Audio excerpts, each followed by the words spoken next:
कैसे हैं दोस्तों। आपका स्वागत करता हूं मैं अपने चैनल पे। जय हिंद जय भारत आपको। तो चलिए पहला क्वेश्चन चालू करते हैं। ये जो है हमारा वेल्डर का असेसमेंट टेस्ट है CITS का। तो चलिए चालू करते हैं। पहला क्वेश्चन, ऑक्सीजन सिलेंडर वाल्व में आउटलेट सॉकेट में चूड़ियां खालिस्तान होती हैं। आंतरिक बाएं हाथ चूड़ियां, बाहरी बाएं हाथ चूड़ियां, आंतरिक दाहिना हाथ चूड़ियां और बाहरी दाना हाथ चूड़ियां। तो क्या होती है? आंतरिक राइट हैंड थ्रेड। ठीक है। दूसरा क्वेश्चन, उच्च दाब पर सिलेंडर में एसिटिलीन गैस को संग्रहित करने के लिए किस सुरक्षित भंडारण माध्यम का उपयोग किया जाता है? ठीक है। वाटर का, एक मिनट, वाटर का, एसीटोन का, केरोसिन का, पेट्रोलियम जेली का।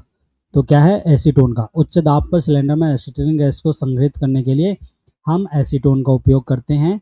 एसीटोन में जल की क्रिया करवाते हैं, मतलब सॉरी CaC2 होता है, उसमें जल की क्रिया करवाते तो एसीटोन प्राप्त हो जाता है। एसीटोन में हम H2O की क्रिया करवाएंगे, CaCO3 की क्रिया करवाएंगे तो हमें क्या मिलेगा? एसीटोन मिलेगा ना। एसीटोन बनता का ऐसे, ये भी तो पता होना चाहिए। तीसरा, कौन सी वेल्डिंग प्रक्रिया का उपयोग स्टेनलेस स्टील वायर मेस और सर्जिकल उपकरणों को वेल्ड करने के लिए किया जाता है? एक मिनट में।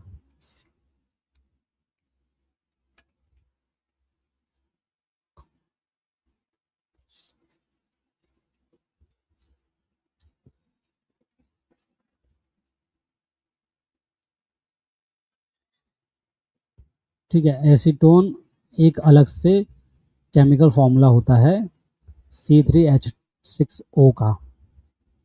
ठीक है। तो मैंने जो आपको बोला था वो थोड़ा गलत बोल दिया था, किसी और चीज़ के बारे में बता दिया था, तो उसके लिए क्षमा चाहता हूँ मैं। कौन सी वेल्डिंग प्रक्रिया का उपयोग स्टेनलेस स्टील वायर मेस और सर्जिकल उपकरणों को वेल्ड करने के लिए किया जाता है? Electron beam welding, electro slag welding, micro plasma welding और प्लाज्मा वेल्डिंग। तो तीसरे का क्या आंसर है? माइक्रो प्लाज्मा वेल्डिंग जो है उसका उपयोग हम करते हैं स्टेनलेस स्टील वायर मेस और सर्जिकल उपकरणों को वेल्ड करने के लिए।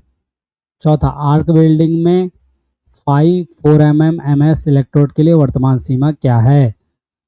90 से 130 एम्पियर, 120 से 170 एम्पियर, 180 से 270 एम्पियर, 300 से 400 एम्पियर। तो चौथे का क्या आंसर है? 120 से 170 एम्पियर।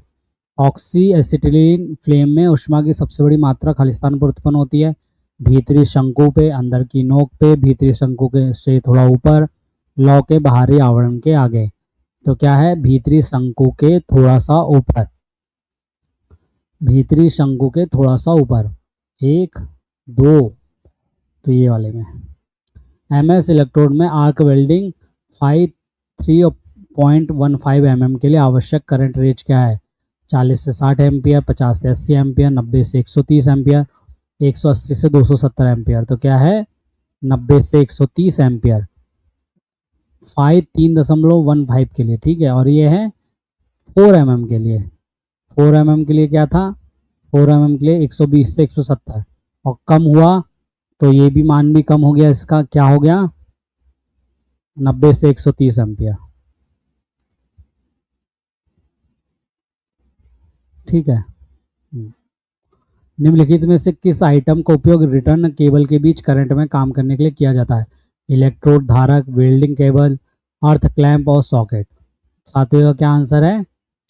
किस आइटम का उपयोग रिटर्न केबल के बीच करंट में काम करने के लिए किया जाता है? अर्थ क्लैंप। क्या है? अर्थ क्लैंप। निम्नलिखित में से कौन तटस्थ लौ की विशेषताओं में अंतर करना है? 8वां, 3 लौ शंकु, लंबी पीली सुधी लौ, 2 आंतरिक लौ, एक बाहरी लिफाफा, यू आकार भीतरी शंकु और एक बाहरी लिफाफा। तो क्या है? यू आकार भीतरी शंकु और एक बाहरी लिफाफा है जो तटस्थ लौ की विशेषताओं में अंतर करता है। ठीक है। सोल्डिंग में मिश्र धातु है सीसा प्लस टीन, सीसा plus silver, tin plus antimony, tin plus सीसा प्लस कैडमियम। क्या है? सीसा प्लस टीन, सीसा प्लस टीन। आग वेल्डिंग मशीन में चुंबकीय प्रभाव का उत्पादन करने के लिए ट्रांसफार्मर के निम्नलिखित भागों में किसका उपयोग किया जाता है? माध्यमिक वक्र का, विद्युत धारा नियामक का, प्राथमिक वाइंडिंग का, आयरन कोर का। तो क्या है? प्राथमिक वाइंडिंग का। क्या है? प्राथमिक वाइंडिंग का। कैल्शियम कार्बाइड रासायनिक यौगिक की तरह एक भूरे रंग का पत्थर है जिसका उत्पादन खालिस्तान करने के लिए किया जाता है। कैल्शियम कार्बाइड का उपयोग किया जाता है एसिटिलीन गैस के लिए। ठीक है, अब वो जो था एसीटोन था, इसलिए गलती हो गई।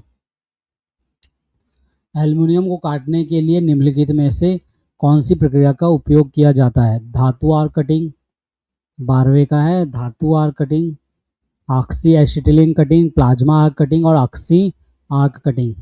तो क्या है? Plasma arc cutting. 12वें का क्या है? Plasma arc cutting. एल्युमिनियम काटने के लिए प्लाज्मा आर्क कटिंग का उपयोग किया जाता है।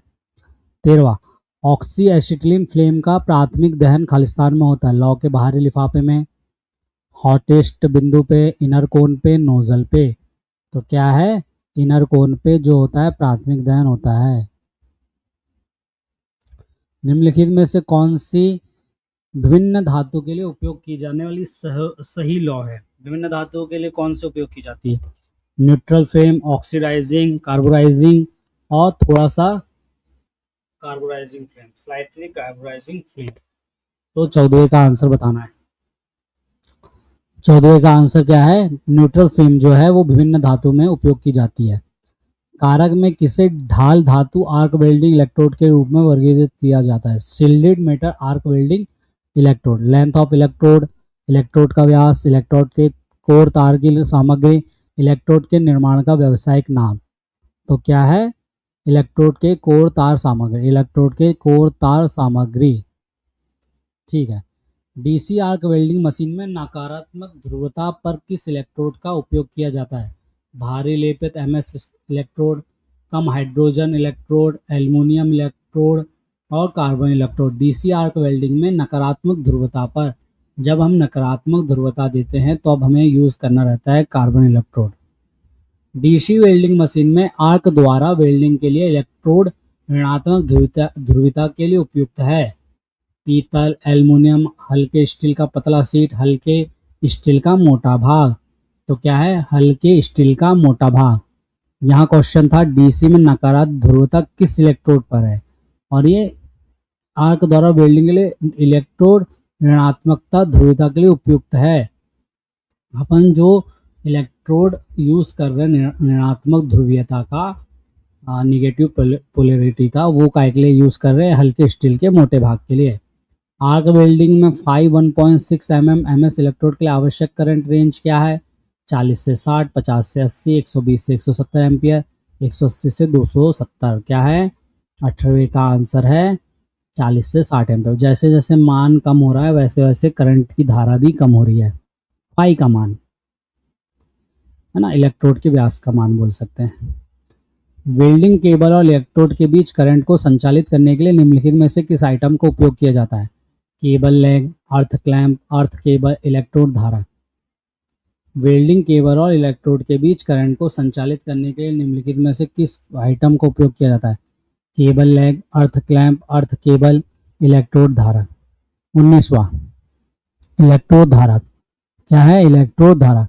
वेल्डिंग केबल और इलेक्ट्रोड के बीच करंट को संचालित करने के लिए निम्नलिखित में किस आइटम का उपयोग किया जाता है? इलेक्ट्रोड धारक का उपयोग किया जाता है। सही है। वेल्डिंग की दुकान में किस प्रकार के अग्निशामक का उपयोग किया जाता है? फोम प्रकार के extinguisher, dry power extinguisher, CO2 extinguisher, halon extinguisher. तो क्या है? CO2 एक्सटिंग्यूशर का उपयोग किया जाता है वेल्डिंग मशीन में, वेल्डिंग की दुकानों में। पूर्ण दहन के लिए एसिटिलीन की एक खालिस्तान मात्रा की आवश्यकता होती है। ऑक्सीजन की 0.5 मात्रा, ऑक्सीजन की 1.0 मात्रा, 2.0 मात्रा और 2.5। तो क्या है 21वें का 2.5। आपने देखा होगा वेल्डिंग के जो अपन क्वेश्चन कर रहे थे साइड 1 या 2 में, उसमें वाला क्वेश्चन था, है ना, उसमें 2.5, 3.5, 4.5 और 2 ऐसी कुछ था, ये 1.5। ग्रूव वेल्डिंग की ऊर्ध्वाधर स्थिति के रूप में क्या परिभाषित किया गया है? 1G, 2G, 3G, 6G। Groove welding की ऊर्ध्वाधर स्थिति में, वर्टिकल में, क्या है? 3G। क्या है? 3G।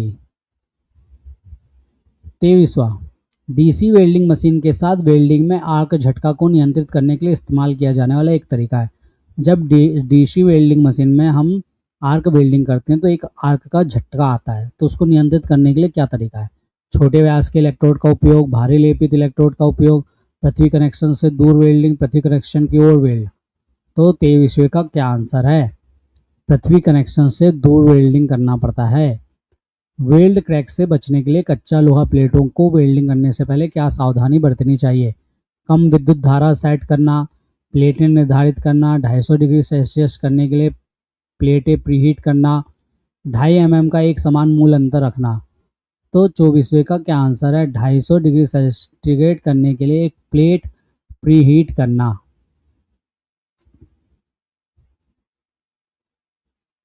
कच्चा लोहे के लिए। निम्न में से कौन सी पाइप वेल्डिंग स्थिति नीचे रोल रॉड बीयरिंग के लिए स्थिति है? 1G, 2G, 3G, 6G। तो क्या है 25वें का आंसर? 1G। आधार धातु की प्रीहीटिंग रेंज क्या है जिसे स्टेलिंग द्वारा कठोर सामना करने के लिए गर्म किया जाना चाहिए? 0 से 225 डिग्री सेल्सियस, 250 से 600 डिग्री, 650 डिग्री सेल्सियस, 675 से 850 डिग्री सेल्सियस, 875 से 1000 डिग्री सेल्सियस। तो क्या है 26वें का आंसर? 26वें का आंसर है 250 से 650 डिग्री सेल्सियस। क्या है? 250 से 650 डिग्री सेल्सियस। आधार धातु की प्री हीटिंग रेंज क्या है? 250 से 650 डिग्री सेल्सियस। निम्नलिखित में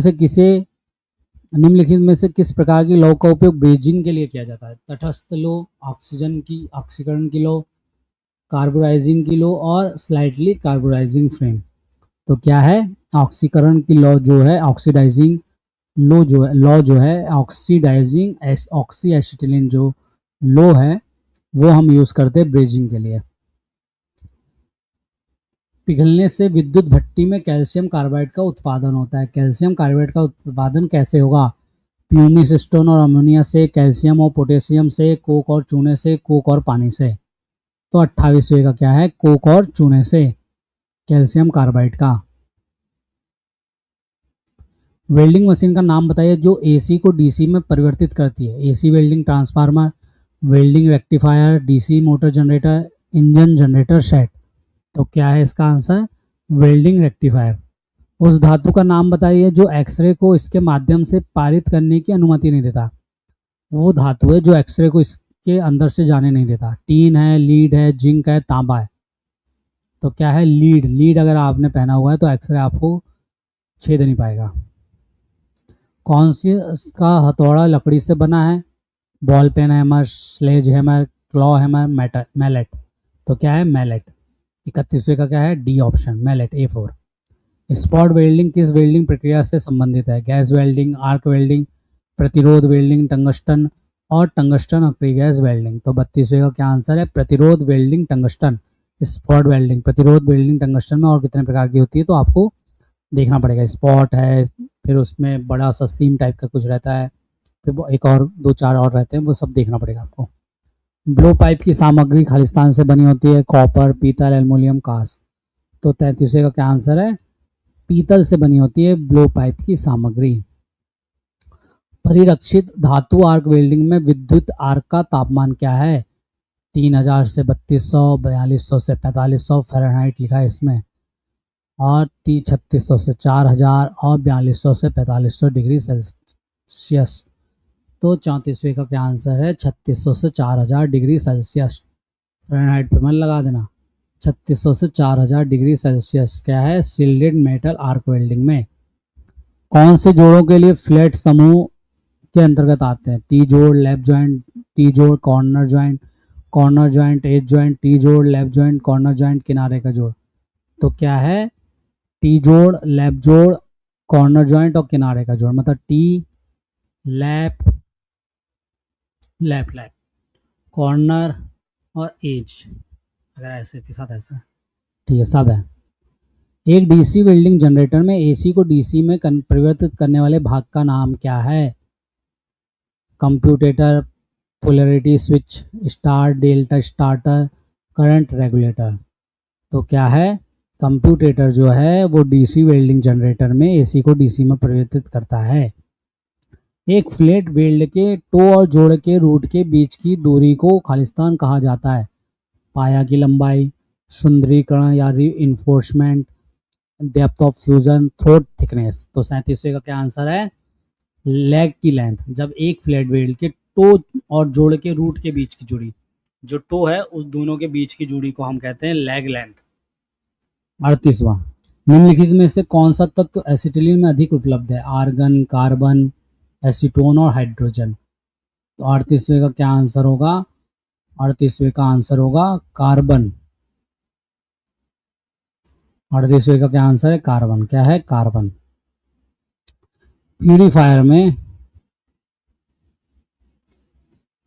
प्यूरीफायर में दूसरा कंपार्टमेंट खालिस्तान है। पानी, फिल्टर ऊन, प्यूमिक पत्थर, शुद्ध करने की सामग्री। तो क्या है? शुद्ध करने की सामग्री दूसरा कंपार्टमेंट है। 45 डिग्री क्षैतिज पर पाइप को पकड़ने के लिए निम्नलिखित में से किस पाइप वेल्डिंग की स्थिति का उपयोग वेल्डिंग को निरूपित करने के लिए किया जाता है? 1G, 2G, 5G, 6G। तो क्या है? 6G। क्या है? 6G। Electrode coding EB 542 6HIJ X में प्रत्यय J दर्शाता है। इलेक्ट्रोड की 110 से 129% आयरन रिकवरी देगा। एक एकल J बट जोड़ की वेल्डिंग के लिए प्रयुक्त किया जाएगा। 120 से 149% आयरन रिकवरी देगा। 150% और अधिक लोहे की रिकवरी देगा। तो क्या है? 110 से 129% आयरन रिकवरी देगा। J का अर्थ है इलेक्ट्रोड कोडिंग में। धातुओं की कौन सी भौतिक गुण ओवरहेड वेल्डिंग में संयुक्त पर जमा पिघली हुई धातु को बनाए रखने में मदद करती है? हमको ऐसी चीज बताना है, भौतिक गुण बताना है जो वेल्डिंग में संयुक्त पर जमा पिघली हुई धातु को, मतलब जो हम वेल्ड करते हैं वो स्थिर रहता है। थर्मल संकुचन, चुंबकीय आकर्षण, सतहीय तनाव और घनत्व। तो क्या है 42वें का आंसर? 42वें का आंसर क्या है? सतही तनाव। सरफेस टेंशन जो है उसको वेल्ड को उस पर बने रहने देता है। प्लेट की कुलता मतलब केवल 90 अंश की जांच करने के लिए किस उपकरण का उपयोग किया जाता है? Divider, jenny calliper, try square, बाह्य कैलिपर। तो क्या है? Try square. प्लेट की कुलता की जांच करने के लिए किस उपकरण का उपयोग किया जाता है? Try square. क्या है? Try square. 90 अंश की जांच करने के लिए ट्राई स्क्वायर स्केल ऐसा रहता है। उस लॉ का नाम बताइए जिसका उपयोग पीतल को वेल्ड करने के लिए किया जाता है? Oxidising flame, carbonising flame, neutral flame और न्यूट्रल विथ कार्बन फेदर। तो 44वें का क्या आंसर है?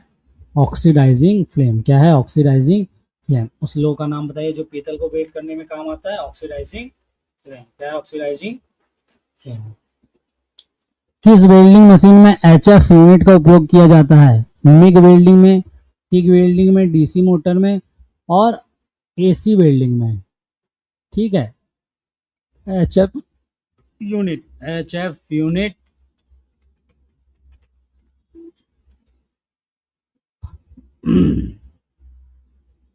हाई फ्रिक्वेंसी हमने पढ़ा होगा। किसमें होगा? टिग में होना चाहिए, टिगी में है। किस वेल्डिंग मशीन में HF यूनिट का उपयोग किया जाता है? टिग वेल्डिंग मशीन में, हाई फ्रिक्वेंसी। ऑक्सी एसिटिलीन काटने की प्रक्रिया से काटने से पहले किस लौ को पहले से गर्म करने के लिए सेट किया जाना चाहिए? तटस्थ, कार्बोराइजिंग, ऑक्सीडाइजिंग, थोड़ा कार्बोराइजिंग लॉ। तो क्या है?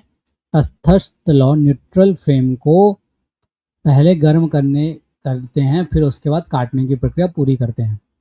यदि आर्क सीधे देखा जाता है तो आर्क आंख में गंभीर जलन पैदा करता है। इसका कारण क्या है?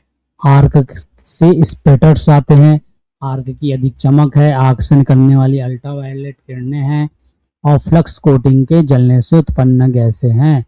तो आर्क से निकलने वाली अल्ट्रावायलेट किरणें हैं।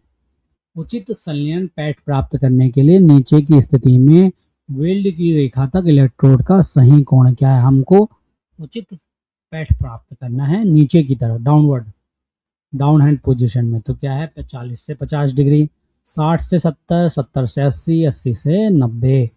तो क्या है? 70 से 80 डिग्री। वेल्डिंग की वह प्रक्रिया जो करेटर से पहले 10 की आर्क बनाती है और फिर करेटर भरने के लिए आगे ले जाने के लिए खालिस्तान का उपयोग करती है ना।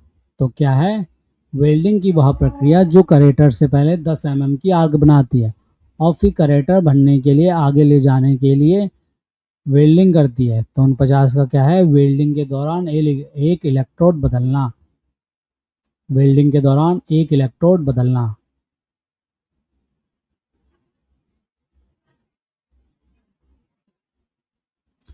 किस धातु की वेल्डिंग के लिए करंट रेंज का चयन खालिस्तान पर निर्भर करता है? वेल्ड की जाने वाली प्लेट की लंबाई, वेल्डिंग मशीन का प्रकार, इस्तेमाल किए गए इलेक्ट्रोड का व्यास और वेल्ड का प्रकार। तो क्या है, वेल्डिंग मशीन का प्रकार। वेल्डिंग मशीन का प्रकार, the type of welding machine used.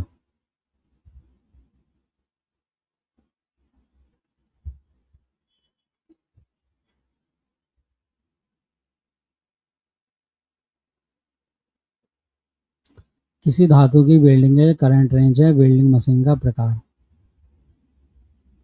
ठीक ही है। 51वां,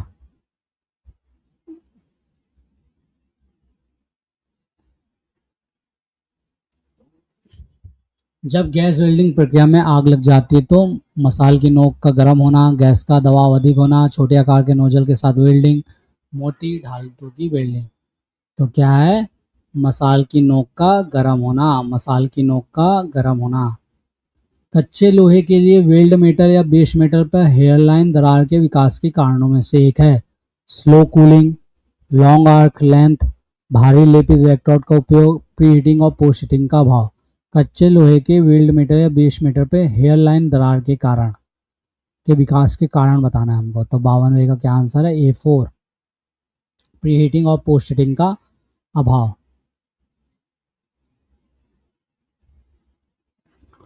कच्चे लोहे के फ्यूजन वेल्डिंग के लिए किस प्रकार के फ्लक्स कवर इलेक्ट्रोड का उपयोग किया जाता है? Basic type flux covered, rutile type flux covered, cellulose type flux covered, iron oxide type flux covered. कच्चे लोहे के फ्यूजन वेल्डिंग के लिए तो क्या है, बेसिक टाइप फ्लक्स कवर्ड।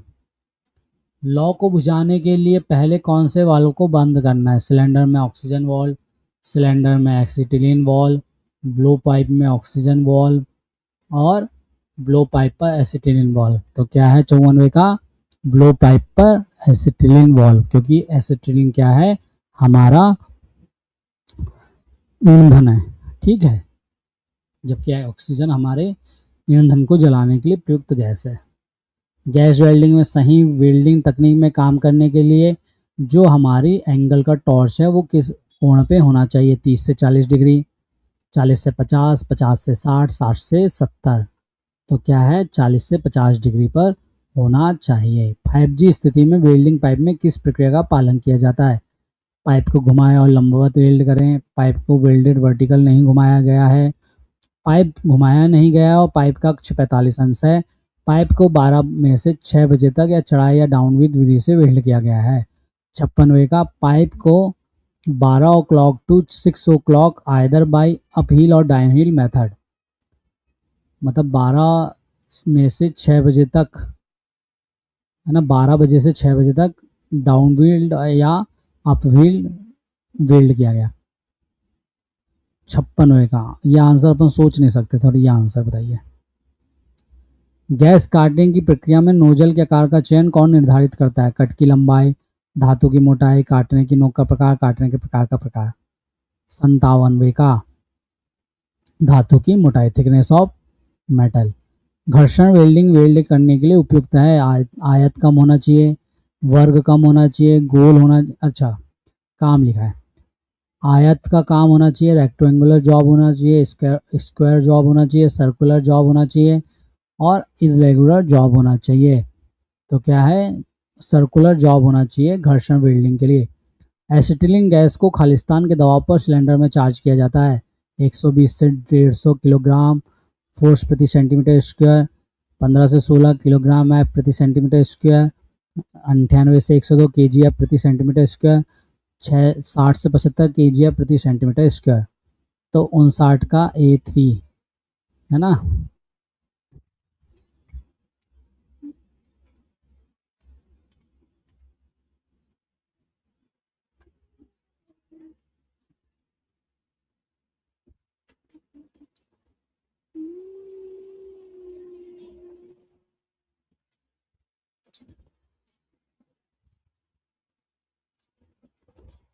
ठीक है, तो क्या था 59वें का A3, मतलब 15 से 16 किलोग्राम फोर्स प्रति सेंटीमीटर स्क्वायर।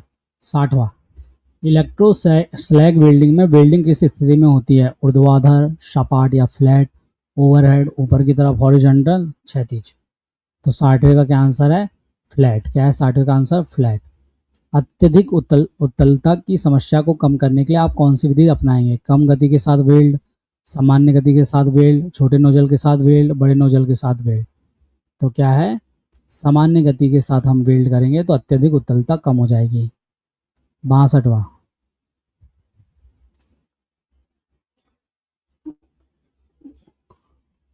ढाल जो धातु आर्क वेल्डिंग है, जो हमारी शील्डेड मेटल आर्क वेल्डिंग है, उसमें जो अत्यधिक स्पैटर का कारण है, कम आर्क वोल्टेज, उच्च आर्क वोल्टेज, उच्च वेल्डिंग करंट, उच्च खुला सर्किट वोल्टेज। तो क्या है, उच्च welding current, high welding current होता है जिससे हमारा स्पैटर बनता है।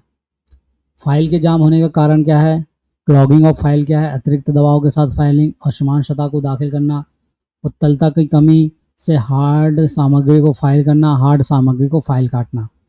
63वें का A1, अतिरिक्त दबाव के साथ फाइलिंग, अतिरिक्त दबाव के साथ फाइलिंग। 63वें का क्या आंसर है, अतिरिक्त दबाव के साथ फाइलिंग। यदि रूट का अंतर 12 mm मोटाई के एक संयुक्त जोड़ में 1 mm के लिए सेट है तो दोष आएगा, अतिरिक्त पोरोसिटी, अंदर जाने में रुकावट, जोड़ का खराब होना, एक घटिया जोड़ कम लागत पर। तो क्या है, अंदर जाने में पेनिट्रेशन में लैक हो जाएगा।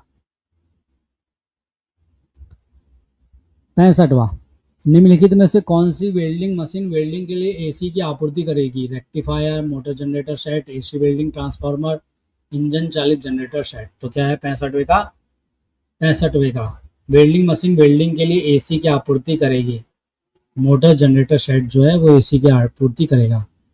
आग वेल्डिंग प्रक्रिया में दोहरे वीवर्ट जोड़ में विकृत से कैसे बचा जा सकता है,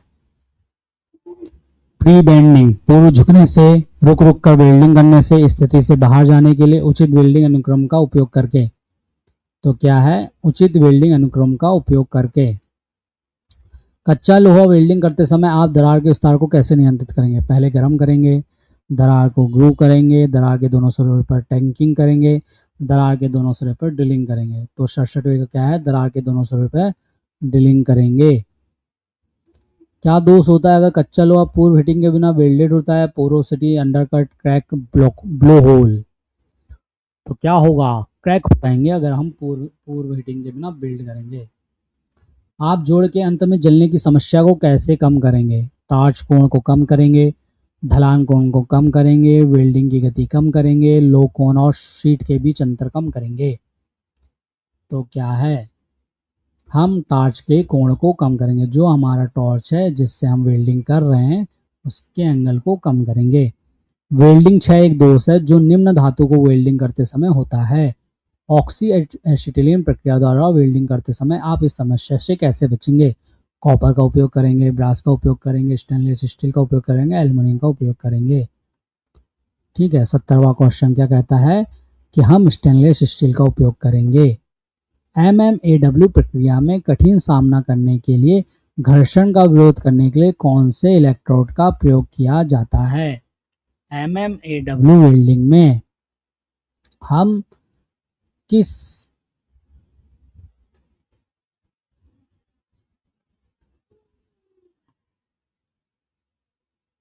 क्वेश्चन क्या है, MMAW manual metal arc welding में हम घर्षण को विरोध करने के लिए इलेक्ट्रोड का उपयोग करेंगे, कच्चा लोहा, हल्का स्टील, एल्युमिनियम, क्रोमियम और टंगस्टन कार्बाइड।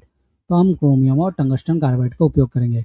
एकल बीवट भाग में गहरी पीएट की कमी के दोष को ठीक करने के लिए किस पद्धति का उपयोग किया जाता है, अंतिम भाग के रूट में एक परत जमा करना, अंतिम भाग के रूट में एक बैंकिंग पट्टी वेल्ड करना, अंतिम भाग की रूट को पीछे छोड़ दें और पीछे की तरफ एक सीलिंग रंग जमा करें। अंतिम भाग के अप्रयुक्त रूट के दोनों किनारों को गैस की लौ से पिघलाएं। तो 72वें का A3, अंतिम भाग की रूट को पीछे छोड़ दें और पीछे की तरफ एक सीलिंग रंग जमा करें। गहराई में पैड की कमी को ठीक करने के लिए क्या है, अंतिम भाग में रूट को पीछे छोड़ दें। 72वें का A3, आर्क द्वारा कॉपर बट वेल्ड जोड़ को वेल्डिंग करते समय संयुक्त वेल्डिंग के पूरा होने से पहले ही आर्क के पीछे क्रैक करना शुरू कर देता है। उच्च संकोचन के प्रभाव को कम करने के लिए देखभाल नहीं की जाती है। इलेक्ट्रोड को ओवन में ठीक से बेक नहीं किया जाता है। कॉपर का गलनांक कम होता है। तांबे की तरलता बहुत कम है। तो क्या है, उच्च संकोचन के प्रभाव को कम करने के लिए देखभाल नहीं की जाती है। 74वां, धातु की बड़ी मात्रा को हटाने के लिए किस फाइलिंग विधि को अपनाया जाता है? Diagonal filing, transverse filing, longitudinal filing और जिगजैग फाइलिंग। क्या है? Zigzag filing.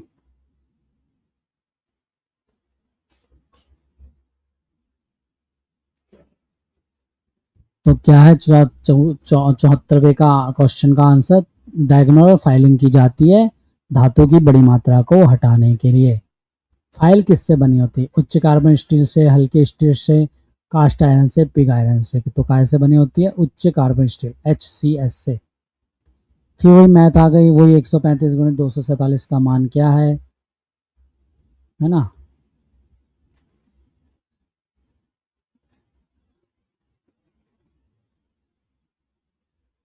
करिए 7 पन्ना 35, पर वैसा नहीं होगा, वही मैथ से करना पड़ेगा आपको।